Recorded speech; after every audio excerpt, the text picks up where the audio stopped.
So Darkest Dungeon 2 Red Hook just released a community update. They went over a lot. So I'm going to do my live reaction, my live thoughts on this. I did skim it slightly at work because someone mentioned there was a community update. So there's some stuff I'm aware of, but for the most part, I did not read word for word. And I'm probably not going to read word for word here because you can go read it yourself. So essentially, they're going to dedicate 3 main areas of the game that need focus.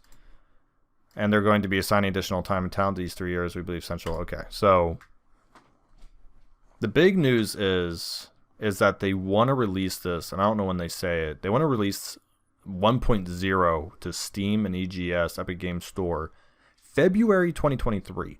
That doesn't leave a lot of time. That's about pretty much 7 months. The game's been out for about 7 months. And they've come out with one new boss, and there's some of their main systems, which they'll address in here, are not doing very hot right now. So am I very confident they'll resolve all this in 7 months, that it won't get trashed on Steam? I'm gonna be honest, it's ambitious. I hope they do it, because some designers say you should release a game later rather than earlier, because those negative reviews will be some of the first things people will see, and they'll stick with them regardless of how good the game gets. So they are rolling the dice, I think, for 0 reasons. But let's talk about it right now. Progression. This kind of category kind of makes me laugh, but we'll read through it. The current XP unlock system is quite minimal and lacks meaningful choices. Yeah, no crap.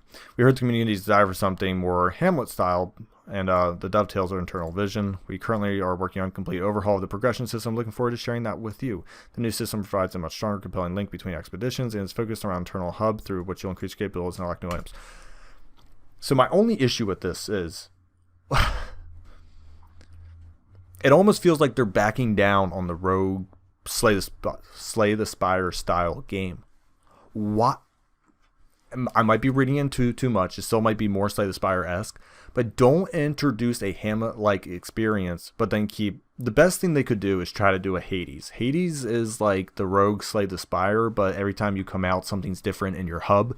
So if they do a Hades style, they'll get away with it, I think. But what makes me laugh is that, like... It almost feels like they're like doubling back on their game style choice, and I think that's terrible, because that means you almost have to redesign a new game. I mean, if they add this stuff, they're gonna have so much balancing and choice. It's horrible. So I really am curious on what their vision of that is, because that's gonna take a long time, and maybe just be Darkest Dungeon 1.2, which is hilarious because there's a bunch of people that are there are some people, I shouldn't say a bunch, there's some people who currently are crap talking the current people who say, like, there's not a lot of choices, it's lack of creativity, and they get dunked on. Oops, I'm at the my other video just loaded. Yeah, other people are getting dunked on because it's like, no, it's not a lack of creativity, you just suck and all that stuff. So I find it kind of hilarious that they put literally lacks enough meaningful choices, and it would appear Red Hook agrees with us. So relationships are not as engaging as Afflictions in DD1. Yeah, let's just read through it before I start saying stuff. Knowing relationships headed in a positive negative direction robs the reveal of its impact. I don't think so. And the amount of passive banter, frequently interruptions stemming from relationships, can clog up. That is absolute. This sentence is so... I've been complaining about this upon the game's release. So our goals next pass. Bring back some tension and surprise. I think seeing it go up and down is perfectly fine. I don't want them to hide the relationship, because, like, I want to know if I'm working towards a negative relationship, because in the first Darkest Dungeon I could tell if I was working towards an affliction. Like, I don't want an arbitrary amount of blue points to be given and be like, am I near a negative relationship? Bam, 4th area, negative relationship, and be like, well, I didn't know. I really don't want that to happen. Add more meaningful choice into the system. No idea what that means. That is just fluff, in my opinion. That is not operationalized or defined.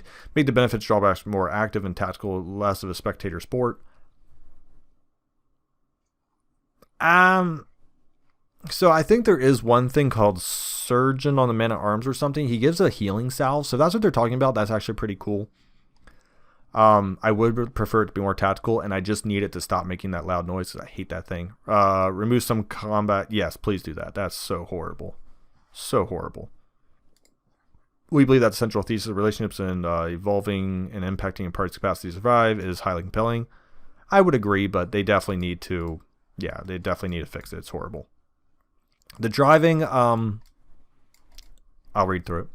Darkest Choosing is a non-reflex oriented driving game. I tried to tell people that. People yelled at me saying, oh, you're not paying attention. You're putting on skills and items and stuff. You're running into stuff, getting stressed. Yeah, that's because I don't want to try to dodge stupid stuff all throughout that you can't dodge anyways because the coach has a delay. Like, the coach sequences mirror of walking. Exactly. Now, you could say you can walk into traps, but it's okay. Yeah. So while we were not secretly directly to emulate the DD1, there's definitely room to grow here. I think the driving's okay. I actually would prefer them to remove some of the stuff you hit, but whatever, that's fine. Yeah, that's fine. I mean, I think the driving's something they should highly put on the back burner. It's not essential. As they said, it mirrors walking. The walking, it's okay. So content is going to get. Overall, our content scope remains largely unchanged. We will put blah, blah, blah in order to properly support the initiatives and create riches. We are pre-producing. Okay. So, yeah, see, this is the sentence I am terrified about. The number of people and working hours going to the Darkest Dungeon 2 remains identical. I'm okay with that as a player. I'm okay with that as a person who funds Red Hook. But they need... I know what they're saying, but we are focusing on producing content at maximum. Push out your start date. You literally bolted it yourself. It's like you're preparing for failure. You're saying, look, we have the same number of people in working hours, so don't even throw this line in here. Get rid of this line. Don't. It's an excuse. Push out your start date. Just do it. Environments, we don't really care. The environment art's pretty cool. Character scope, so this is interesting. How far are we? We're halfway through this bad boy. Not bad. Character scope. Monsters shared across multiple regions bring more value to run diversity and such. We have opted to refocus the character team away from another region specific and towards new. Oh, interesting. Okay. Kind of like the yes. Okay. Yeah. Or you can look forward to massive. Yeah. Return to collector. Yes. Okay. Okay, so they have a third... So, no, this is what they're going to have. You can look forward to... Oh, yes. 3-slot cultist, the collector... Okay. And a secret threat. Not the Shambler, but probably something else. So, larger mini-bosses take longer to create. Yes, agreed. And in case of the collector, requires additional supporting characters. Interesting. 6 distormal units. What's that mean? And we'll add more value to the game proper. Too long didn't read. The number of playable characters, sound boss, and overall character efforts remains unchanged. See, what does that mean though? Like, I don't understand what this means. What was the current effort to introduce final bosses, overall character scope, and character? Like, you haven't made a new character in 7 months. So can I expect not a new character in 7 months? Like, there are some weird lines in here they should have proofread, because this this sentence right here, I'm sorry guys, I'm not trying to rip Red Hook. It's just they are literally digging their own graves right now, because all I can take is the current progress they've made. And if they're saying the overall character scope, production, final boss efforts remains the same, it means in 7 months we'll get 0 new characters. We'll get 1 new final boss. And a year and a half of this game being, year and a quarter of this game being out, you'll have 2 new bosses, 0 new characters. I'm assuming they will put out a new character or 2, but they should really mention something about that rather than the effort remains unchanged. Whatever. All right, so what's next? Our next milestone will be a trinket overhaul. Yeah, it's called reducing 80% of the crap trinkets in the game, because there are just so many useless ones. Trinkets are vital. Yes, we know that. Resources improving based on feedback. We also based on... Yes, okay. After trinkets will be reinforcing cultist faction. So after trinkets, we'll be reinforcing the cultist faction with new units and a new home. The altar, herald, and exemplar mini boss will grow. Okay. And we'll give the Guardian location a facelift to match. Okay. So I guess this will be part 3 then? Okay. Following that, our progression overhaul will be rolled out. This is a big one. The team's really excited about it. Also, this series, the Hero Pass, wraps up. We'll be providing regular updates, commentary, and behind-the-scenes developing insights. So yes, they want to launch in February 2023. This revised roadmap favors more frequent updates, and this is completing blah, blah, blah. On Steam, console releases will follow. Coming, trinkets improvement third. So I don't know what coming next means. Do they literally mean after February 23rd? Trinket improvements, third hero path. What does third hero path mean? I don't know. If they mean third hero path, they mean like third act. Okay. Coming next. Once again, don't know what that means. Cultist reinforcements, new progression system, +1 new. Oh, there it is. Okay, +1 hero. Okay. I don't see. I see it. That's why. Why couldn't you put that up here? I don't know. Act 3. Okay. So wait, no. Third hero path. Does that mean like, so there's like the surgeon, alchemist, and then something else on the plague doctor? Does that mean what they mean by third hero path? That's kind of a nice idea, except for the fact I still want to be able to pick just a wanderer. If I just want to play a character who's not getting told how to play for me, I just want to pick wanderer. But whatever, that's minor. So coming after that, once again, I don't know how long that is. Like, I don't know this time frame. Like I said, do I assume everything is after February? Because if you put it down here, I'm going to assume it's after February. So we don't get a new hero until, we don't get these two new things until, let me just make sure. I don't want to be the jerk who just, I just don't understand their pets. Why pets? Why? I don't care about, whatever.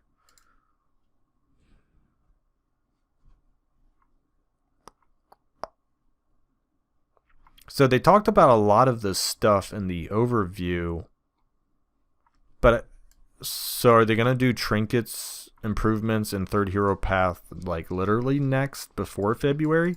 And then coming next, I mean, I'm assuming this is stuff that's going to happen before February. I'm assuming. It better be before February if you're going to release on Steam, because if people come to Steam and they only have 2 acts, yeah, I'm going to assume this is all before Steam. I'm going to probably cut out a lot of this of me just thinking. So, guys, we're going to assume this is all going to happen on February 20th, like by February 23rd, which I don't know how they're going to do it, but it's ambitious. So we can expect trinkets next. Cultist person, please give us a new hero in Act 3. So hopefully that comes sooner than later. Then coming after that, whatever random time period, there will be... So we'll have 3 new heroes by the time of release, which is 12. Pray some of those are backliners. We need backliners.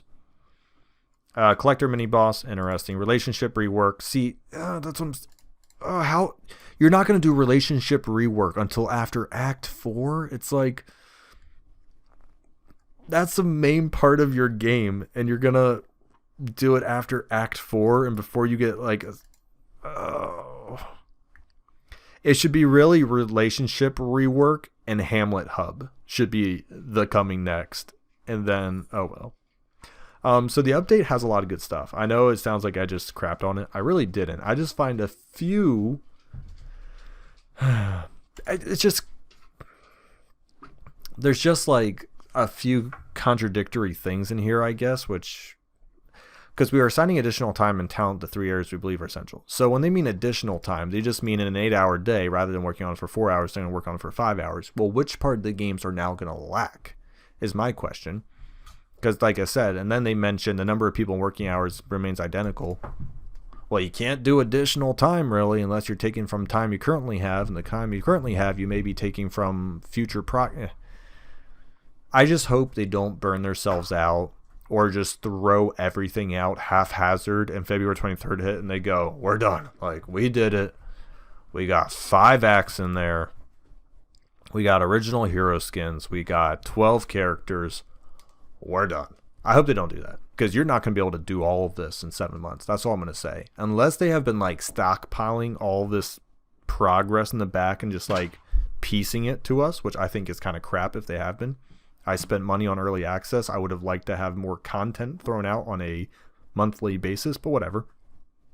But I'm willing to bet they don't, because most of this sounds like, yeah, we're going to work on it. It's like, oh, geez, okay. So you're not really like up to date yet. So that's stuff you can expect. Part of me feels with this progression thing, they're like half admitting they made a mistake. Maybe not. Like I said, it could be Hades, which Hades is definitely more of a roguelike than the first Darkest Dungeon. But it is kind of funny. It's kind of funny. They kept mentioning DD1, you know, like Hamlet, like that. And more choices, more meaningful choices. Okay, wait a second. Traditional, in my mind, I'm not a huge rogue roguelike person. I'm not big into like Slay the Spire, Spelunky, you name it, whatever. Faster Than Light. What are some other big ones out there? I think those are a couple of your big ones. Meaningful choices really isn't something you do in a roguelike. Meaningful choice, to me, roguelikes are a place where your mathematical nerds, and I'm not being insulting, it's just where people who really like math and making the best of their current situation with math play, and more significant choices is more for long-term gameplay. Because how many significant choices can you make in a 4-hour run? Like, each area takes it's about 4.5 hours. They originally said 7 to 9, I think, which is just a gross overestimate. I think my longest run has been maybe 5, and that means I was taking fight and fight and fight. My quickest, honestly, might have been like 3.5 to 4 hours. Like, I just kind of went through a couple. If you do the sluice is super short. And if you know what you're doing, you can finish up running 4 or 5 hours. So, I don't know how many meaningful choices I can make in 4 or 5 hours. But we'll see. It's ambitious. I'm excited for them to do it. I'm just concerned that they may be trying to go halfway between both game genres. And I think that'd be the biggest mistake. I would prefer for them to go back towards Darkest Dungeon 1 style. However, I respect their decision to do roguelike, but I really don't think they can shoot the gap because they're going to make both parties mad. You're going to have the parties where it's not enough of roguelike anymore. They're going to be like, well, this is dumb. And then you have enough people who will be like, it's Darkest Dungeon 1 light. I don't want to play it. Like, you can't irritate both crowds. So they are going to try to walk the thinnest of lines maybe with some of these new choices. I think it'll still be decent. It's just they got to be careful, like I said, because if they shoot the gap and they miss, they're going to lose everybody. They're not just going to lose their Darkest Dungeon 1 players. They're going to lose potentially their roguelike players because they're going to be like, well, now they made too many cheesy choices and now it's too easy, Whatever, people say that crap to get good culture. So I'm excited. I guess I'm going to expect a crap ton of patches to come out soon because that's what it sounds like. I mean, if you're going to get all this pumped out in 7 months, I'm expecting a new confession every 2 to 3 months essentially. So cheers in about 2 months coming next. So I'm going to assume maybe near the end of August or the end of September, we should have a new hero, confession, and cultist reinforcements. So let's go, Red Hook.